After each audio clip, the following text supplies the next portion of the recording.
Mahatma Gandhi, the apostle of peace and non-violence, declared, true ahimsa or non-violence should mean a complete absence of ill will, anger and hate, and overflowing love for all. This universal message of peace and non-violence received global acknowledgement and recognition when the United Nations designated Gandhiji's birth anniversary on 2nd October as International Non-Violence Day. Since the times of Buddha and Ashoka, and in our own times of Mahatma Gandhi, non-violence has been at the core of the Indian civilizational values. Gandhiji's insistence on non-violence was translated by India's first Prime Minister Pandit Jawaharlal Nehru into a positive ideal of world peace. Harking back to the first principles of non-violence and tolerance, India fostered the vision of one world for one humanity, Vasudhaiv Kutumbakam, or world as one family. Gandhiji believed in outlawing the use of force as a means of settling disputes between nations. In fact, the futility of war is the biggest idea that has evolved, and India has made a major contribution to the evolution of this policy. It is not the relevance of Mahatma Gandhi that is in question today. What is in question today is whether we have the courage to emulate what he preached and practiced, what he lived and died for. His peaceful struggles against unjust regimes in South Africa and India captured the world's imagination. When charged with agitation against the state in 1922, Gandhi responded, and I quote, "Non-violence is the first article of my faith. It is also the last article of my creed," end quote. In this way, by incorporating non-violence into everyday life, the Mahatma inspired countless individuals to lead better, more meaningful lives. The Gandhian legacy and Gandhian values could not have been more relevant than today, when the threat of nuclear catastrophe stares the mankind in its face. Gandhiji abhorred nuclear weapons, where even the fruits of victory would turn ashes in the mouth. It is against the backdrop of Gandhian legacy that India has been pushing for a convention that prohibits the development, production, testing, deployment, stockpiling, threat, or use of nuclear weapons, and providing for its complete elimination. Ironically, neither those who possess the stockpiles nor those who seek to be protected feel secure. On the other hand, even a small reduction in the armaments race to death and destruction would release vast resources for human development. With its roots in the freedom struggle, the Indian foreign policy sought to steer clear of bloc politics and to end the era of unilateral action. Pandit Jawaharlal Nehru laid the foundations for a new world order, far removed from bloc politics that characterized the Cold War. United Nations live. India was among the 51 countries that founded the UN and signed the UN Charter at San Francisco on June 26, 1945. The UN membership has since more than trebled, and it has emerged as the symbol of the new world order. Pandit Nehru organized the Asian Relations Conference in 1947. Then came the Bandung Summit from April 18 to 24, 1955, which gave voice to the Afro-Asian nations.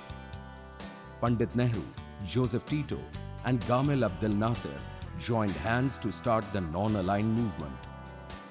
The members of NAM pledged unflinching support to the UN.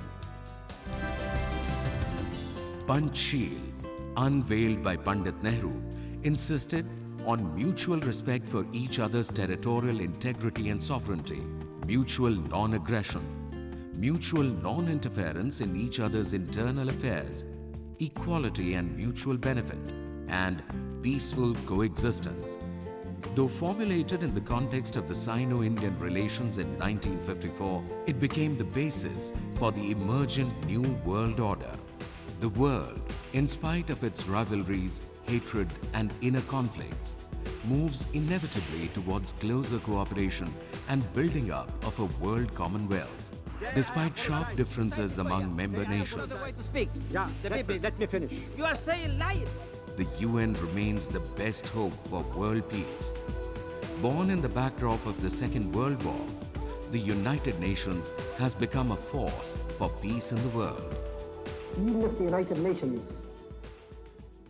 did not do anything wonderful, the mere fact of the United Nations itself is of the greatest significance to the world. But recently it has shown that it can face problems courageously and deal with them with a view to their ultimate solution. I think perhaps of the many things that have happened in recent years, this is one of the most hopeful. It may be the United Nations decides something occasionally which is not agreeable to some of you or me. That is bound to happen. But the point is that there is some forum like this representing the world community which can deal with problems, and if not solve them suddenly by magic, it can positively try to solve them and ultimately, I hope, succeed, and negatively prevent the disastrous consequences of no solution at all. At the first session of the UN General Assembly in 1946, India brought the question of racial discrimination in South Africa onto the international agenda. In the following years, India played a major role in the struggle against apartheid, strongly arguing for the total abolition of racism in every form as the basis of the New World Order. The goal was ultimately achieved in 1991. India also believed that her independence would not be complete so long as there were other countries under colonial yoke. Since her independence, India has been in the vanguard of liberation struggles of the Afro-Asian and Latin American countries. Raising a spirited campaign for decolonization, she sought to wipe out the last vestiges of colonialism. When the UN started, nearly half of the world was under colonial yoke. But over the years, decolonization goal was achieved. India played a leading role in the liberation struggles in countries like Zimbabwe, South Africa, and Namibia. For me, independence was that we had a flag, beautiful flag, a national anthem with African music, African words. So for me, independence meant having a flag and being proud of it. India vigorously campaigned for the inclusion of China in the UN, thus ensuring that the world body achieved universality of character. When China was kept out of the UN, India argued that the UN cannot be a representative body when 1/5 of mankind was kept out of it. At the culmination of the long-drawn and sustained campaign, China was finally inducted into the UN. It was a major triumph and a moment of crowning glory for India. We were always supportive of the claim of the People's Republic of China to represent China. It made sense that a country of 1 billion people at that time, or maybe 900 million at that time, should be the representative of China and not the other government which was on an island off the mainland of China. In a bid to secure peace in a world torn by wars, India took active part in the UN peacekeeping operations in several troubled spots of the world. She participated in the peacekeeping missions to Korea, the Gaza Strip, Congo, and during the Suez Canal crisis. The UN initiatives on West Asia, the Iran-Iraq war, the Afghan crisis, Cyprus, and in Namibia had the fullest backing of India. The UN forces engaged not only in peacekeeping, but in relief and rehabilitation work. We are one of the signatories to the original charter in 1945, And ever since then, we have participated very actively in UN peacekeeping operations. In fact, in the 63 operations that have been conducted by the United Nations to date, India has participated in 43 of them. And I think it's significant to mention that we have participated in every single peacekeeping operation, United Nations peacekeeping operation in Africa. United Nations has almost 100,000 peacekeepers deployed in various parts of the world. And India has almost 9,500 deployed in the field. So you will notice that that's almost 10% of the total contribution today. Recently, an all-women contingent was sent to Liberia for peacekeeping operations.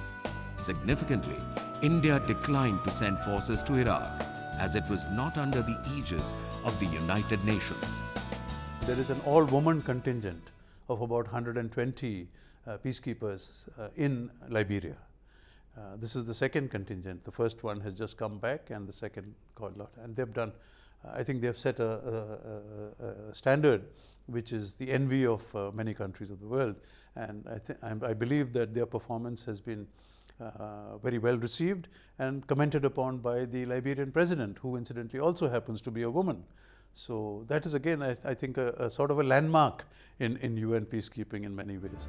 Whether it was the crucial question of Palestine or the Suez Canal crisis, India extended consistent support to the Arab cause.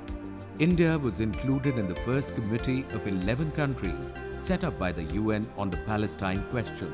Significantly, Indira Gandhi accorded the head of state status to Palestine leader Yasser Arafat, even when he was the PLO leader.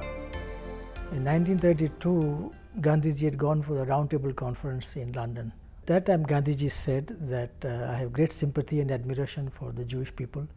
They have suffered throughout their history, and they are very talented people, and I have a lot of sympathy and support for them. But you cannot justify one wrong by committing another wrong. And Palestine is for the Palestinian people, just as England is for the English people and France is for the French people. India has had the unique distinction of bringing economic and development agenda onto the global center stage. Political freedom is incomplete if it does not lead to wider horizons of economic opportunity. India believes that poverty alleviation, energy security, environment and food security are central to the new international economic order. To help developing countries is not mere largesse.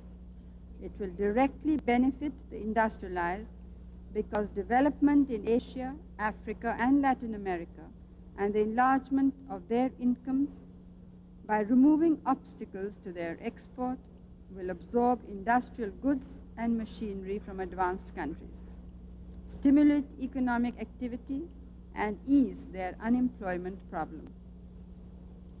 What better investment can the North make in its own future than by turning today's deprived of the South into tomorrow's consumers? The concept of aid with strings attached to it was rejected by India. It smacked of the archaic donor-recipient relationship between the developed and the developing nations, which was insidious, as it was seen as a form of neocolonialism. Former Prime Minister Indira Gandhi stressed on the need to dismantle protectionist barriers and strongly advocated enlightened multilateralism. She argued for shifting focus onto the concept of partnership between nations. Indira Gandhi helped launch the new International Development Strategy to help revive faith in international economic cooperation. Whatever kind of aid flows that we are looking at, these aid flows must be in line with the priorities which are laid down by the developing countries themselves. They should decide where is it that they want the assistance to flow. Then you would have a practical and a good impact. But if you are going to have a situation where the area in which this goes depends upon what the donor determines, then how can you have development? It distorts the entire developmental process. India under Indira Gandhi played a crucial role in reviving the stalled North-South dialogue and was instrumental in ensuring the presence of the then US President Ronald Reagan at the Cancun summit. India also played a leading role in strengthening South-South cooperation. India has contributed to the various organs of the UN. The UNESCO was started on the principle that since wars begin in the minds of men, it is in the minds of men that the defenses of peace have to be constructed. Dr. S. Radhakrishnan, easily the greatest philosopher-statesman of our times, was associated with the UNESCO during the initial years. Veteran Gandhian Hansa Mehta also contributed to the drafting of the UN Declaration of Human Rights and was among the first signatories to it. Besides, several Indian stars served as UNICEF ambassadors. India was also at the heart of the campaigns against female feticide and infanticide and for polio eradication. India was one of the first countries to support the creation of the UN Democracy Fund. Prime Minister Manmohan Singh participated in the launch of the fund held in New York on September 14, 2005. Of the total contributions received by the UN Democracy Fund of nearly $87 million, India contributed $15 million and pledged a further $5 million.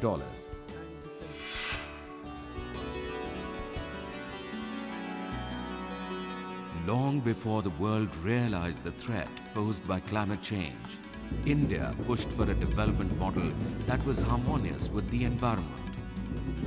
Under the stewardship of the then Prime Minister Indira Gandhi, India was among the earliest countries to realize the need to protect the environment. As early as in 1972, Indira Gandhi put forward the concept of sustainable development at the first UN Conference on Human Environment in Stockholm. She emphasized that environmental concerns cannot be viewed in isolation from developmental imperatives. Environmental and developmental issues are closely intertwined. Action by one country or action by even a small group of countries is not really going to help very much, because the consequences of climate change do not again respect national boundaries or regional boundaries. So we have no option but to work for a global approach. And what can this global approach be? This global approach can only be successful if it is based on the principle of equity. It is based on the principle of non-discrimination.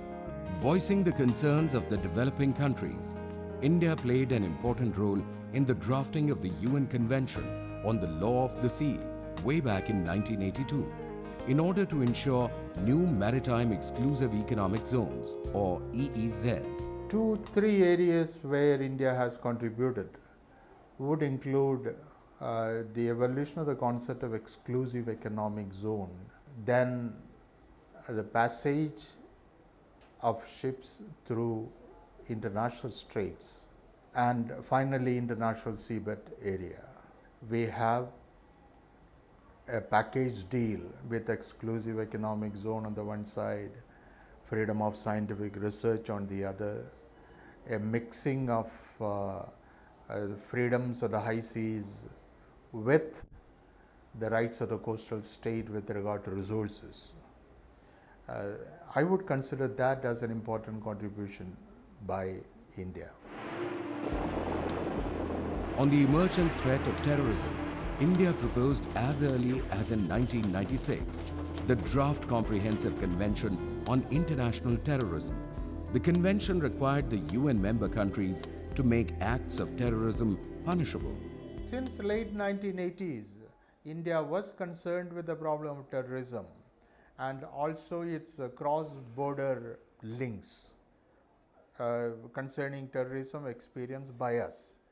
So we decided to come up with a comprehensive regulation on the international plane for terrorism. And this was facilitated by the UN General Assembly Declaration of 1994 on elimination of terrorism. So that is why in 1996, we thought it opportune to introduce a comprehensive draft on terrorism, bringing together all the common points from the previous anti-terrorism conventions. We assumed that there would be ready consensus, and the consensus still has to be worked out. The world is increasingly becoming accustomed to nuclear arsenals and insensitive to their evil, perhaps even unable to comprehend the sheer magnitude of the fearsome destruction they can unleash. There is a helpless acceptance of the nuclear, biological, and chemical weapons as part of their daily lives. Even as a vast majority of people reel under poverty, there is a maddening arms race to death and destruction. Given the fearsome prospect of death and devastation held out by the nuclear holocaust in Nagasaki and Hiroshima in 1945, India decided to work for a world free of nuclear weapons.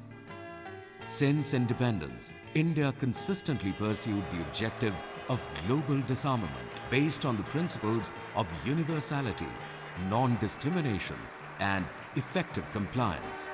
Development, independence, disarmament, and peace are closely related. Can there be peace alongside nuclear weapons? Without peace, my father said, all our dreams of development turn to ashes. We are here because we do believe that minds and attitudes can and must be changed, that injustice and suffering can and must be diminished. Both disarmament and non-proliferation.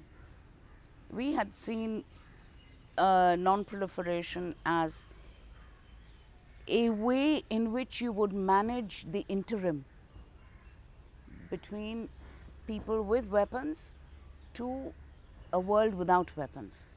So between a situation where some countries had nuclear weapons to a world without nuclear weapons. In between, to manage the situation, we had thought that non-proliferation, neither horizontal, that is between countries, or the arsenals of those who had it, vertical. So all proliferation should stop. That was a management question. Today it has become an objective. The Six-Nation, Five-Continent Peace Initiative and the Rajiv Gandhi Action Plan for Universal Disarmament, presented to the UN Special Session on Disarmament way back in 1988, stand out as some of the finest initiatives rooted in the Gandhian legacy.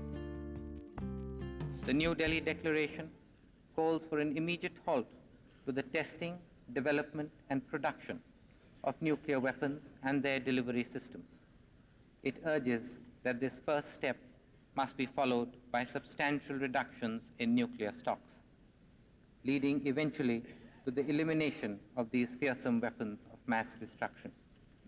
An overwhelming majority of the member states of the UN and public opinion throughout the world, including in the nuclear weapon states, have supported this appeal. 20 years down the line, it is rather interesting that people who were in fact regarded as Cold War warriors and people who were the apostles of nuclear deterrence, people like Kissinger or Schulz or William Perry, Sam Nunn, they are now today talking about Rajiv Gandhi's action plan and how the vision of Rajiv Gandhi 20 years ago is in fact very relevant today. The impulse to make the United Nations a living organization impelled India to push for the debate on the need for restructuring the UN Security Council. A world body should reflect the concerns and aspirations of the developing nations, who represent 2/3 of mankind. The Indian endeavor is to make the UN Security Council a more representative body in order to enhance its legitimacy and effectiveness. The Security Council, as it is structured today, does not have participation or reflect the participation of the developing world, particularly in its permanent membership. The permanent membership, the five as were, United States of America, United Kingdom, France, then Soviet Union, now Russia and China. That's it. There is therefore no question that the Security Council needs reform, and the permanent membership on the Security Council must reflect the situation that prevails in the world today, which means there must be a voice for the developing world. India is pushing world leaders to collectively meet the challenges of terrorism, environment and climate change.